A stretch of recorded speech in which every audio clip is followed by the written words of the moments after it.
Stop ruining your career, especially if your mind cannot tell the difference between a household and a team dynamic. Are carrying your childhood trauma and bringing it right to your desk at your workplace. You guys will be like, oh my god, Sakshi, what is the relation between what I'm doing at home, my childhood trauma, and my workplace? Wait until you hear this. All of us unconsciously carry our unprocessed emotions, our behaviors, our wounds, and our fears into our workplace and end up sabotaging something that could have been a very fulfilling and a wonderful career.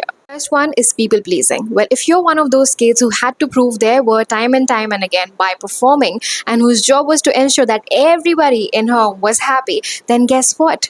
You're repeating the same pattern at work. That in this case, it's not your family or your relatives, but it's your colleagues and your boss. Result will be exactly the same as it is at home. You'll keep performing, but the goalposts will keep moving, and at the end of the day, you'll find yourself underappreciated, used, exhausted, and burnt out.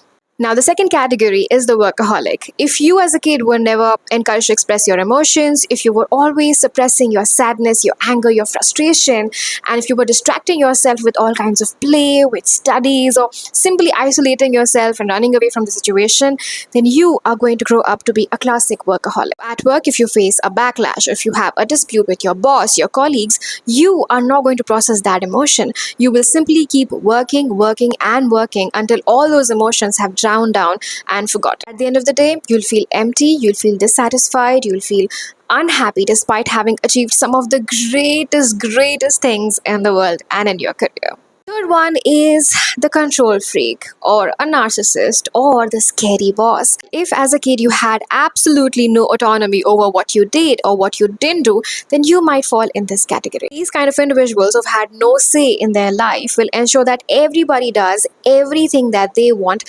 whenever they want. As a result, their team is always walking on eggshells, nobody feels heard or appreciated, and the team ends up falling apart. Nobody is performing because they are so scared to make mistakes. These kind of individuals end up feeling very lonely in their careers. They simply don't understand why people don't like them when they are doing everything right, when they are focused on the growth of their team.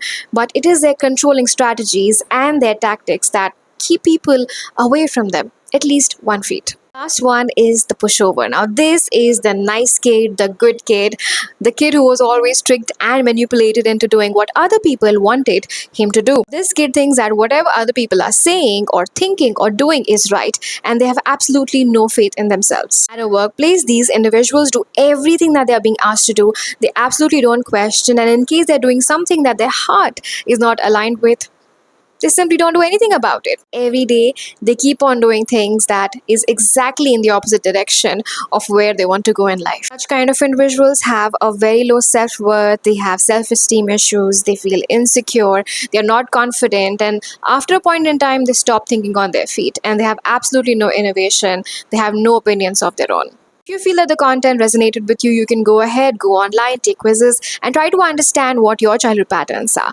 Work on them, work on your triggers, change your response, because you know what? All of us deserve that fame, that money, that abundance, that promotion, and a very fulfilling life that we dream of. And if you study yourself well, trust me, all of that is possible. If you found the content engaging and interesting, then do not forget to like, share, and comment down below what your thoughts are on these childhood traumas and these triggers and patterns and behaviors. I'll see you next time in my next video.